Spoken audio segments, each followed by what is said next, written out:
and welcome to Twisted Teacher Podcast, where we talk about the stuff we aren't supposed to and spill all the tea. Welcome, Twisted Teachers! Hello. Hope everyone is doing well. So, Yes. tell me about your weekend.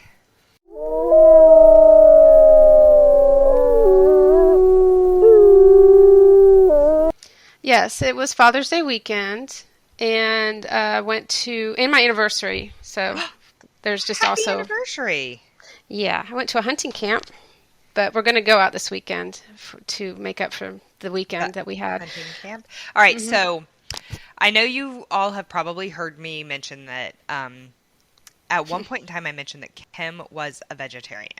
So Yep. if you had told me any time before in the past that Kim would spend Father's Day weekend at a hunting camp, I would not have believed you. So I need to hear like how it went, and are you now like a hunting camp aficionado? No, and I sent pictures, which we will post.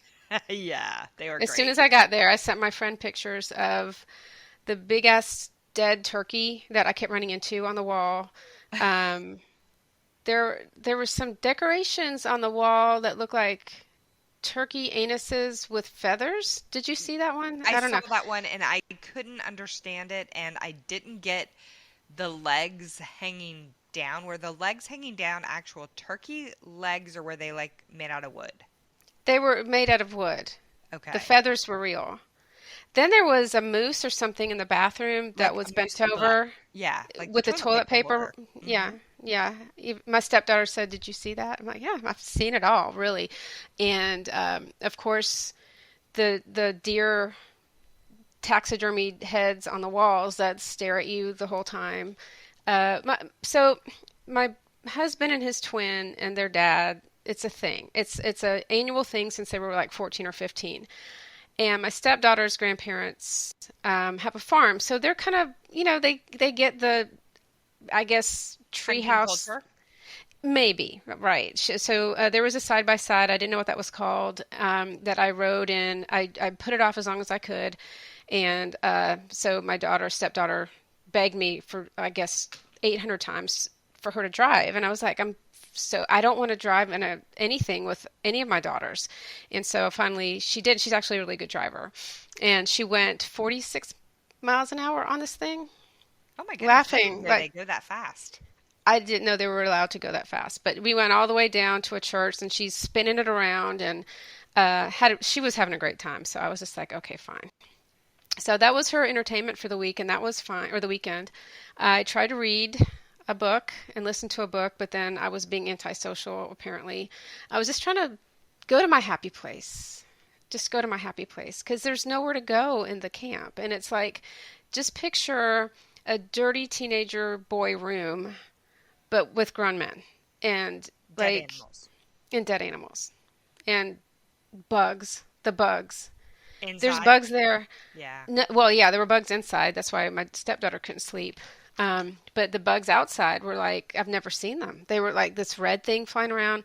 I had ant bites. David, my husband, wanted to go for like a walk one morning, and you can't go for a walk in the out. It's these woods denseness, and it wasn't fun for me. I did enjoy kind of hanging out and doing nothing. I haven't done nothing in so long that it's hard for me anyway to just sit and not have to be doing something. But I did read, I played my game. We watched like Cagney and Lacey. When's the last time you've seen that? Like that the shows that we were watching. Okay, so Cagney and Lacey, I probably haven't seen that since I was like 10, 8 to 10, maybe? But I was actually really engaged in one of the episodes because it was the first one, and I was like, "Oh, this is actually a pretty good show." We watched Bewitched, which I love. I love Bewitched. Um, And and I then Dream a Genie. I Dream a Genie was on, and The Good Witch, No, and don't then there's know. some cowboy show, and then of course the news. Like, for the love, I don't want to watch the news. So we're home now, and I'm we got glad you're home. fireworks on the way home for 4th of July, which is good. I have one side question. You said your husband and his twin, is it an identical twin? Yes, Yes? yes. And was he there this weekend as well? No, no, Okay. because I know that my sister-in-law wouldn't step foot into said camp, and it was Father's Day. So they go on their own, and it's fine with me. You know, Yeah. if we had a camp, like think about this, if let's say you and I decided to have a camp in the woods, it would be really cute. It'd probably be Hmm. clean. There'd be like, you know, color-coded things everywhere and no dead animals.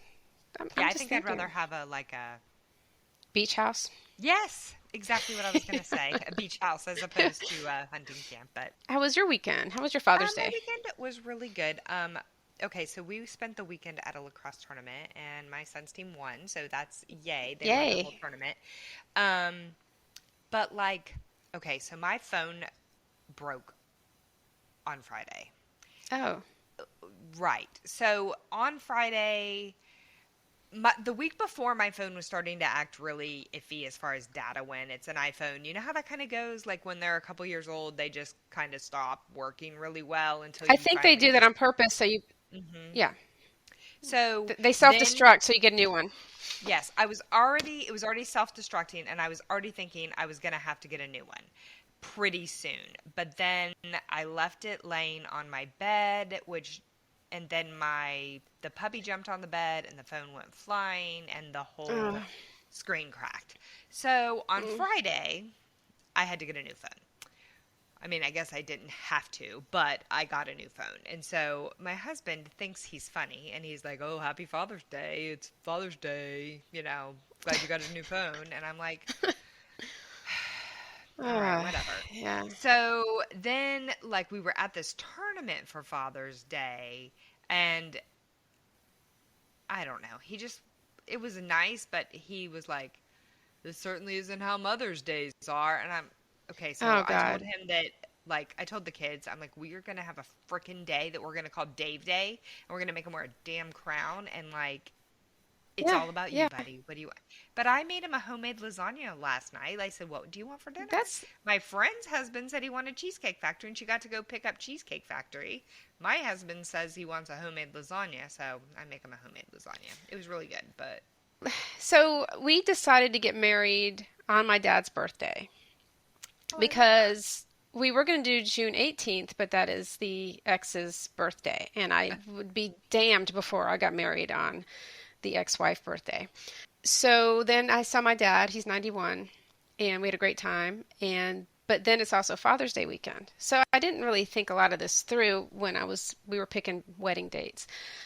So it is a very busy time, and I don't really hate to say it because it's stressful and you have to just do all the things and my husband is a great stepdad, and my ex-husband is a great dad. So they all got happy Father's Day. Thank you for being so awesome. Every year there's always a tournament on Father's Day. Like there is. There's just but Yeah. they won. That helps make it a happy Father's Day, right? Yeah, I saw that. That was So, really good. but I was grumpy too. So I was e-learning last year and I really loved it. And next year I'm going to be back in the building. And I can't believe like most people hated e-learning, but I really kind of liked it. And so I'm going Hmm. back next year and for some reason, yesterday I was just really bummed out about it. And like, I was so grumpy. I'm like, I don't want to start hating Sundays again. I mean, and Oh, I know. The Sunday issue. I yeah, found an article that I gave our new teachers about the Sunday blues. Because if you wake up Sunday morning, it doesn't matter if it's like, Mary Poppins and people are doing all these things and it's a beautiful day and the birds are singing to you. It's, it's still Sunday. And now for the summer, I saw a friend at the pool who works at our school, and she's like, we go back to school next month. I was like, yeah, I do. And so Fosbo, we talked about that a couple episodes back. I'm already yeah, worried about, like going back, as I've gotten probably 15 emails about things I have to do, places I have to be, the meetings we have, the retreats. What is a retreat? What yes. is a leadership retreat, or what is a retreat at school? I don't see any, you know, there's no cabin, like a good cabin, not like a hunting cabin, and there's no like fire and s'mores. To me, a retreat is massages and maybe some yoga. It's not going to like the car dealership, room that I guess they rent out for 400 people. to have Right. some catered box lunch. That's not a retreat. Anyway, I got off on a tangent on that because No, but we I have feel some of you. that coming up. I want to do what I did last year. I don't want to do what I've done every other year. So they don't have that option this year to have an e-teacher No, even. no e-learning offered through the county. Mm, There's a virtual school and it's separate and different, but I don't know. I mean, I did miss when I got to go and spend time with actual children. I did find I was happy to go spend time with actual children, but I just felt like I took better care of myself yes. the year during when I was e-learning. I took better care of myself. Because you could go to the bathroom, you can actually Yeah. go to a doctor's appointment and not worry about getting back. You didn't have to do sub plans. Uh, and because I'm not in the classroom anymore, I have a huge appreciation for not being in the classroom. So I completely get. I mean, I miss being quarantined. Yeah. I mean, I wouldn't say I worked any less. I probably worked more, but some of Yes. that was at night or when it was convenient or it was a good experience overall and I would not mind still being e-learning. I felt people said like, "Oh, you probably don't have a really good relationship with your kids." But I really felt like I knew those kids as well as I would have if they were in my classroom face to face. And I did so much stuff with them one-on-one, like helping one-on-one and Yeah, yeah. one-on-one Zoom sessions. I really felt like I knew them and their personalities just as well as I would have in person. But I guess I'm an anomaly because most people are I don't like think you so are. happy. No. Yeah. When's your first day back? When do you have to be back? Because we're going to talk about pre-planning Um, closer to pre-planning, but ours I have to be back July 26th, I oh, think, really? or Are you, 25th. is Yeah. it because you're kind of leadershipy? In the NEO, the new teacher le Yeah. orientation group. So, and I feel bad for the new teachers because they have like 3 extra days that they have to be doing all the things for the Yes. county, and So I officially go back August 2nd, but oh, I think I have stuff that last week of July. I have to get my classroom ready and stuff. And I've always been one of those people who go in like 1 week in July, but we're getting new carpet this year. So I don't know that I'll be able to get in super early. pretty big true crime fan. Do you listen to any other podcasts than ours? Um, some. I've listened to some different education ones, and I've listened to Night Classy, which Oh is yeah. a little bit occasional true crime. Occasionally, it's true crime, fun stories. Like, so I've listened to them, but I've been thinking about diving into true crime. So, fun story about my husband is, I guess it's not really a story, more of a factoid. Um, we travel a lot to lacrosse tournaments, and so he loves to listen to books in the car. And they're not Yeah. books that I want to listen to. They're not my style of books at all. Clive Cussler books, and don't get me wrong, I'm sure he's an amazing author, but it's not my genre of choice. So I usually read another book because I can tune out noise if I need to. But That's amazing. I was thinking that like maybe we need to find something that we could both listen to, and true crime podcast seems like that might be the thing to go with. So, do you have Or any you, good ones that you yes. recommend? I started with Morbid, and I really like that one just because one of the hosts is a autopsy technician, and she goes into some of the gruesome science of it. And Wine and Crime is good. They're fun. They can connect a wine to the crime. They kind of make a connection. I don't know how they do it, but they do it every single Oh, kind of episode. like you. This is the Um, wine that should go with that meal. This is the wine that goes with this episode. yeah, with this type of crime, yeah, and Oh, it's excellent. awesome. And then Crime Junkie's good. They're very well established, but I like to listen to the newer ones. Morbid's done very well. True crime podcasts, their audience is like almost 75% women. So what does that That's say? crazy. Yeah. So Escape just fantasies? just I so, don't know. That's well, maybe crazy. I you and your husband should listen to like salacious vampire stories in the car. okay, so we will also have a 15-year-old boy that will be riding with us. So, Oh, he'd love it. yeah. I think true He'd crime might be absolutely. where we're going to go. Now, I'm going to be real honest. He sits there with his AirPods in and I try and talk to him, and I'm like, why in the hell isn't he answering me? Because he's got his noise canceling AirPods in, and he's not even participating. He tunes us out like our husbands do at different times. Exactly. At least he has a reason because he's wearing the AirPods.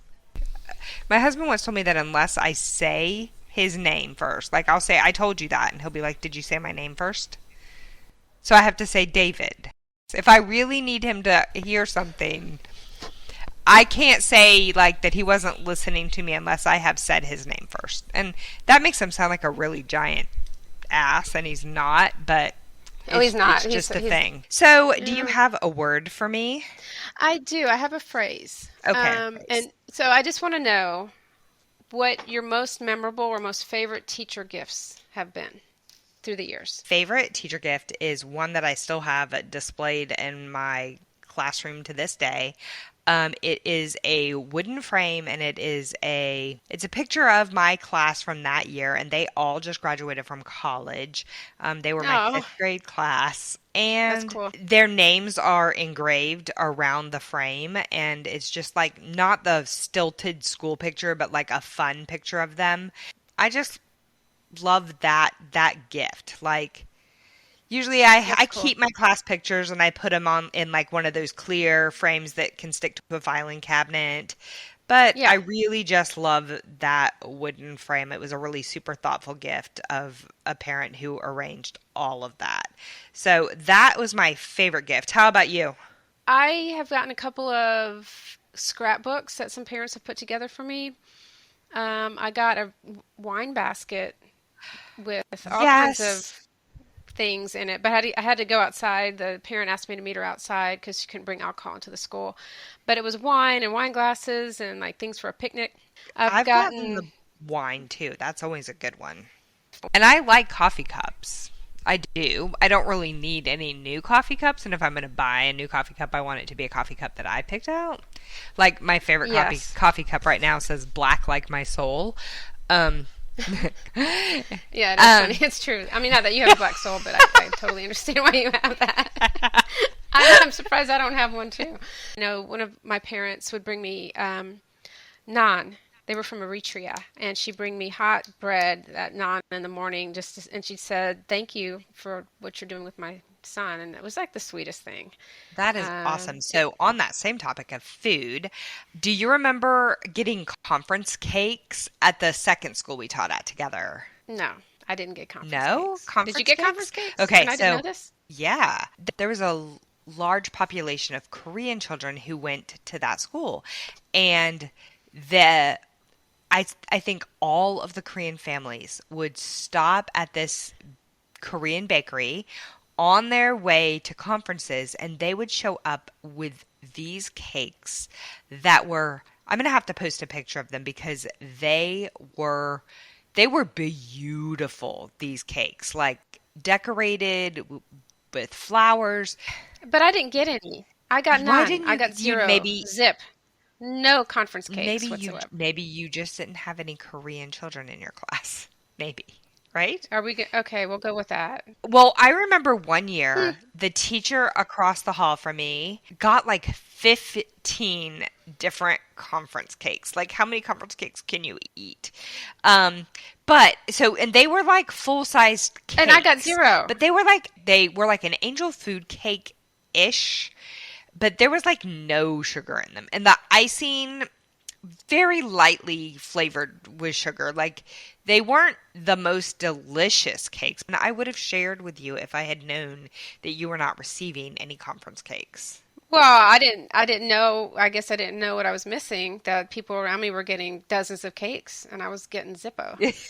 Had if I Oh, got like a no. conference cake, it would make the conferences so much better because that's the most fun part of the year Right? in October and in March. That's what I don't miss in high school is those months of preparing for conferences. Parent conferences remind me of field trips in a way, which sounds Yeah, ridiculous, but like but no beer. about field trips, I dread them. Right, no beer. I dread parent conferences. And then once they're happening, it's like, oh, this is really enjoyable to talk to these parents Yeah. about their kids most of the time, and most parents. I mean, I'm sure most people who have been teaching for a few years have those parents that you know ahead of time, especially for the second conference, that you might want an administrator to be in on that conference. Or parents who are in a contested divorce, they are together in the Yes. room. It's very awkward. Have you ever had the divorced parents who will not be in the room together and you have to do two conferences for their kids and Too. make sure you have two copies of everything? And it's kind of like you were Well, able yes. to create a child together, yet you can't sit in the same room. I mean, I do realize that there are extenuating circumstances where, someone might have been violent or that. I get that. That's not what I'm saying. I'm saying like two No, I'm rational part of a people. family. My husband and his ex-wife have routinely had two different conferences, and I've been like, that's bullshit. And it wasn't on his side. It was usually she wanted a different conference, and I Probably so always she could is the talk badly about him, right? I don't know. I mean, we finally did. We have a conference together, and it wasn't that bad, but they always made more work for the teacher, and I'm always the spokesperson for the teacher on the other side because he or she has to make two copies. You have to have an extra conference. It wasn't on our side because I'm always like, let's just all talk about our kid together and go hate each other later. But yeah, I've had quite a few of those, and I had an administrator at one point who put a stop to that. She's like, if you can't sit in a meeting for 5 minutes together, then we don't need to have a meeting. So I mean, I, she made it so that we didn't have to have two conferences. So I was really appreciative of that. But there I are mean, extenuating yes. circumstances. There are things that you don't want to be near, your ex for. I totally get that. But if you can, you need to, because it's a pain. It's really good for the kid too. The kid needs to see the parents can talk without fighting. Have you Yes. did you go to your girls' high school, like stop by and have a conference if you like, the nights that they have that are set aside for conferences and the teachers are all of it, maybe they do it differently, but they're like all available in like the gym and you can just walk and go sit at the tables and talk to your children's teachers if you need to. Did you participate in those as a parent or did they not have them? I don't remember my older daughter, but I know with my younger daughter, they have a day where you get the schedule and then you go to each of the classes and the teachers are there and they give like an overview of what the class will be like.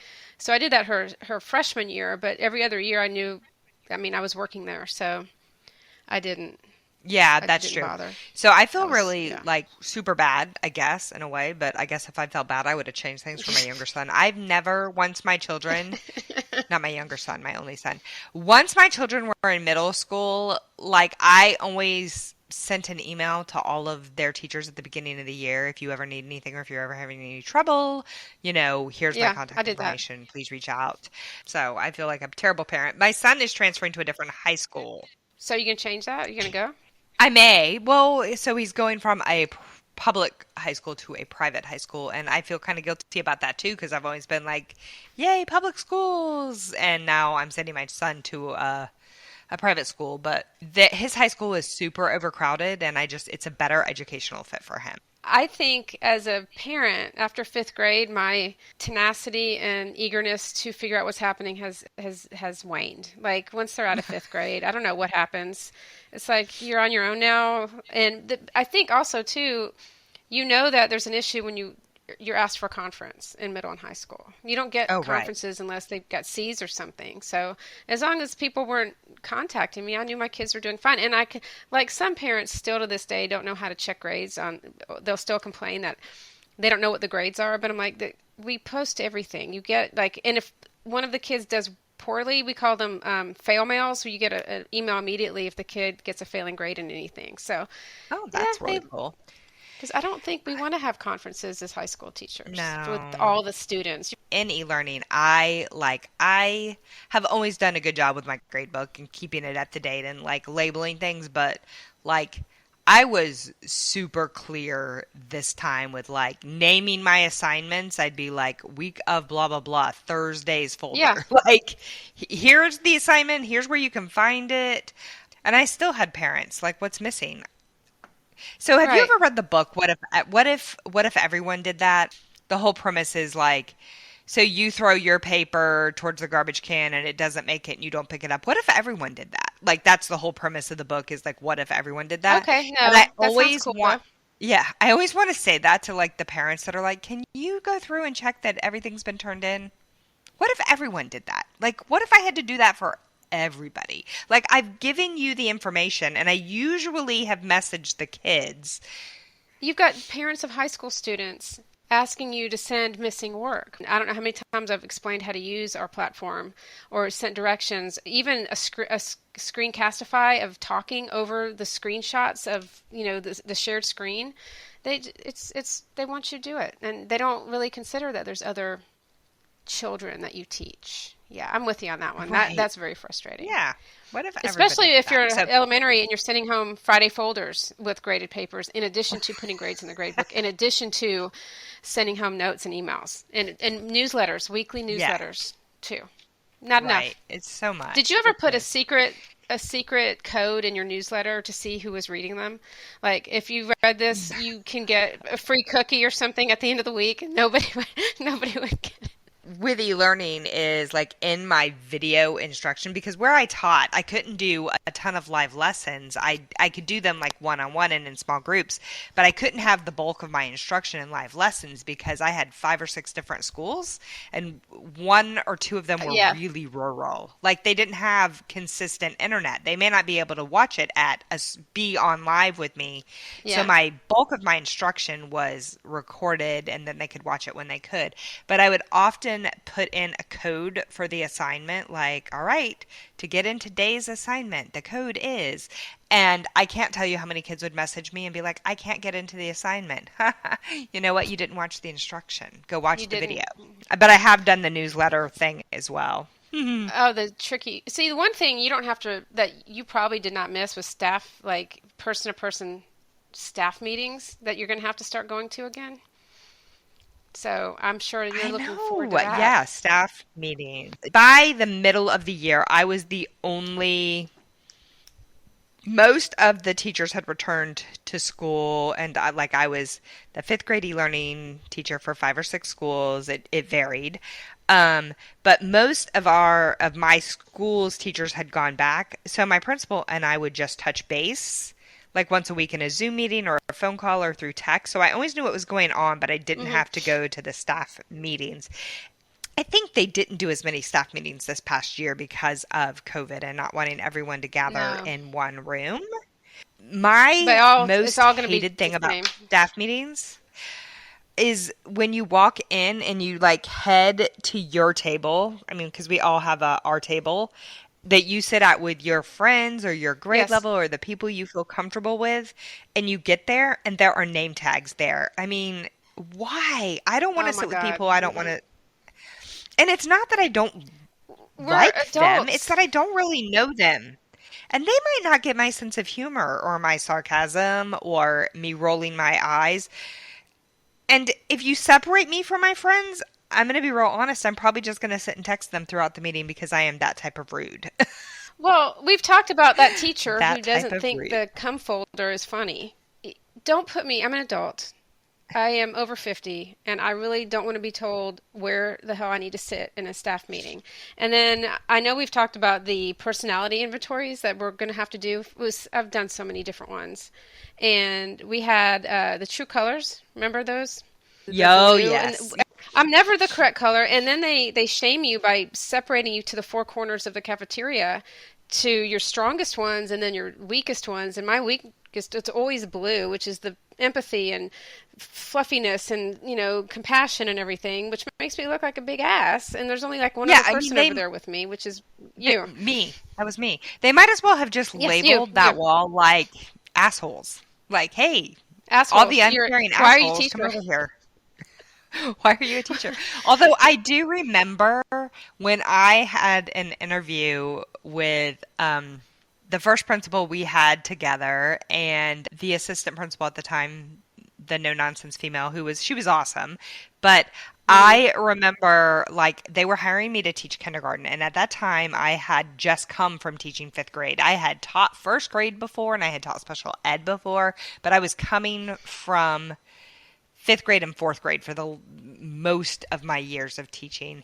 They're interviewing me, and I think what got me the job is I was like, I don't do cute. Like, so if you're looking for someone who does Mm-hmm. cute, like that's not me. Like I will do arts and crafts and things like that if they're teaching a standard. And I think I like said that because I wanted to be real clear what they were getting, which I guess the older you get, the more you're like, here is who I am. Do you really want me? And they were both like, we don't want Absolutely. someone who does cute. So yeah. And I got the job. And I think I got the job because I was like, not blue. Do you know what I remember from my internship?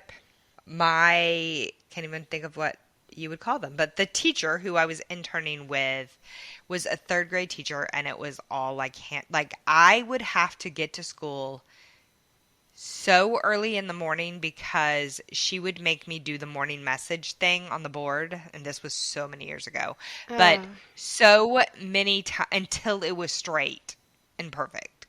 I mean, I now have oh pretty my gosh darn God. perfect handwriting, cursive and print, but I can remember the stress of like, I think I was supposed to be there at 8, but if I wanted to do it so that she would like accept it, like I don't know why that was the cross she was going to die on, but like I'd have to get there at like 7 a.m. to write the morning message so that it would be straight and neat and What?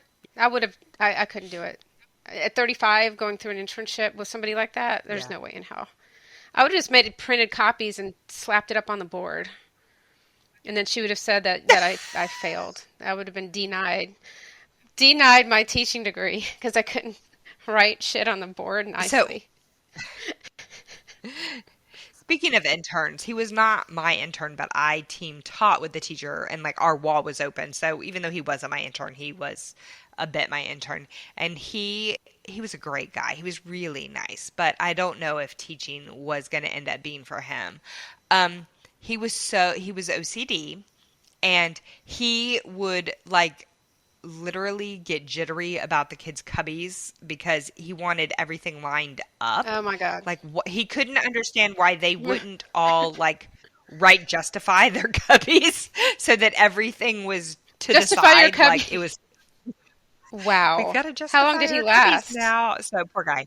He stayed the whole semester, What? but I do not last I knew he did not have a teaching job. He The did not. last intern So I I don't worked know. with was my first year in high school, and by the end of the semester, well, the teacher I was working with, she's phenomenal. She was also pregnant, about to have and she basically told him he might want to think about other career opportunities. He was not good. I think it was high school kids. There's a certain intimidation factor of teaching high school kids that it takes a minute to get over, but I don't think he ever got over it. And then Oh those kids will yeah. pick up on that in a second, and they will use it to their advantage at all means whatsoever. I have some vocabulary words. So Oh, they're teacher vocabulary words and they're words that only teachers understand. They only make sense if you're a teacher. They're kind of like a mashup of two words. So I'm going to give you a couple of these and see how you do in figuring out what these mean. Okay? okay, All right. yeah. So this one's an adjective and it is unsuccessful. Unsuccessful. What do you think that means? A shitty substitute teacher. Yeah, when you return to your class the day after Oh being God. out, only to learn that your sub just didn't do anything that was on your sub plans. You could also use the term unsuccessful when you try to find a sub, but you can't get a sub. So unsuccessful. Well, I had a sub. Well, it's different because I started giving my sub plans to my students because the high school sub that I routinely got was playing Candy Crush, and the kids were like, "I know that Miss blah blah blah, gave us some work to do," so I would just give them the sub plans. There was a couple fights that went on, and I don't know why they think it's optional that to do what the teacher What has you ask left. them? Yeah. Yeah. Okay. Here's a new one. Absenteerful. I think this one's going to be hard to figure out. Absenteerful. It's a noun. I don't think it's a noun. Well, non-absent tearful, is that when you're glad that you have a day off from a student? You are so right. So absenteerful is that cheerful feeling of relief that a teacher gets when that student is absent. Yeah. And those are the Oh, students yeah. that are never ever absent. Never. They come to N- school every day. And the parents email you every day as well. Yes. Okay. Yeah. Deja stew.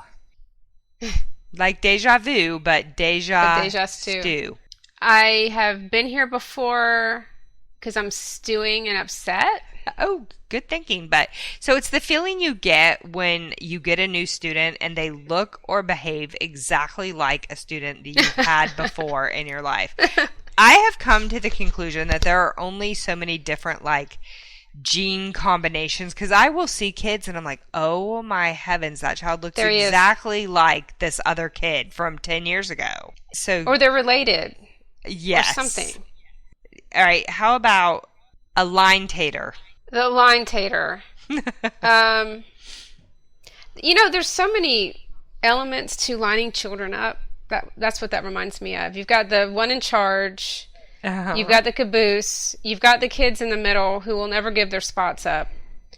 You got the ones pushing, the ones that. So the tater is not a potato. No. You want me to The tell line you? tater. Yeah. It is the generally sweet child who turns into a dictator the moment you make them line leader. So these words all are coming from weareteachers.com and they have some great ones. All right, I have one, maybe two more for you. Okay. A Yeah. glitcident. Glitcident. Glitcident. An accident with glitter. You Must be. nailed it. Yes. When you Yeah, have the yep. best intentions of using glitter in the classroom, but then an accident occurs, making you deeply regret your choice. I had a student who had a glitter phobia that I didn't realize until he was freaking out when I don't think he realized it either. He just said he couldn't be near it because it never comes off. I was in the glitter stage of my teaching career for a while, which really wasn't fun for anybody else but me. So I refrain from the glitter. I really do. I mean, if it's a glue stick, now that's something else because the glitter is embedded in there, and so I can still get my glitter and protect everybody from the glitter. Yeah, that's a good one. That's a very good one. Yeah. And custodians, they tend to absolutely abhor glitter because they're the Maybe ones that's who why know. she didn't like me. Maybe. Maybe. All right. Here's the last one. A parent. A parent rant. Yes. Yeah. It says an unexpected and out of the blue email rant from an angry parent. Nothing can turn your day around more. Like things can be going swimmingly and then you check your email before school starts and it's like being hit by a truck when you get I mean those emails I've had some that have really put me in a bad place because they're not well informed often because they're the child is going home and saying, and of course you need to check up on this kind of thing. I was at a school where they said if you get an email from a parent that's more than a paragraph long, just forward it to admin. I was like, oh, wow. fine. I didn't get many of those. I had routinely I had very good relationships with my parents because I don't give grades, and that's a whole other conversation. Students earn them, and I help them get to success. So if they earned this grade, then we need to keep teaching. But I'm not going to give them this grade because that's what mom and dad want me to do. And I've had that conversation I don't know how many times. We don't fail kids on purpose. right. And I'm talking more high schoolish right now, but we give a lot of opportunities. So yeah, those emails come and you just really want to pack your shit and walk out the door and go. I mean, I was ready to work at Target at one point. So Yeah. yes. Walmart Yes. greeter. And if I have you as a parent, I mean, I've wanted to maybe once or twice, but I've always thought this is in writing and I should not send this email. Right. I always try and refrain from. Well, and here's the thing that I think teachers, when my personal children would come home and tell me something, I always took it with a huge grain of salt. I wasn't like, that mean teacher's out to get you, which is, I think, where a lot of people automatically like go emotionally, Yeah, and absolutely. I have never, like, I'm like, yeah, right, what did you do? I mean, is kind of been my default, is that's your conception. I wonder what the teacher's conception is. So I had this one parent, I think I've mentioned her before. She's the one that wanted me to write the birthday party invitations. Yes, And yes. her child would fall asleep like every single day. And like we talked Hmm. to him, we had the counselor talk, and he basically would admit that he stayed up all night long playing video games. And Oh, we had so, a lot of those. yeah, so we would try to reach out to the mom and everything. And so one time she proceeded, I must have gotten 107 and emails from her. Like literally, she Oh my forwarded gosh. me every Instagram post or Facebook post for like the last 2 years to show me all of the wonderful opportunities that she has given her child that need the So naps. I was inspired for our next podcast, basically, when we were talking about what we wanted to talk about in this podcast, because at a certain staff meeting, somebody presented a children's book. And Okay. I thought it would be really cool if you and I had our own lit hour or lit podcast and talked about our take on certain books and rhymes and nursery rhymes and things like that. Okay, I So, can't wait. That sounds fun. yeah, we're going to do a little research on, of course, also the banned books. I want to talk about why some of them are banned and how we feel about that. And I was at a school where I was told as soon as I walked in that I couldn't teach Harry Potter. I couldn't read Harry Potter to the kids. Ah. So I would like to have that conversation at some point. But I'm going to read to you an excerpt from a very special book at the beginning of our next episode. Oh, I can't wait. This sounds interesting. Well, you did a great job with the teacher words, those vocabulary words. All right. All So right. next time we will be looking at some children's lit and a twisted teacher take on it. In Sounds the good. meantime, stay twisted. Goodbye, twisted teachers. Bye.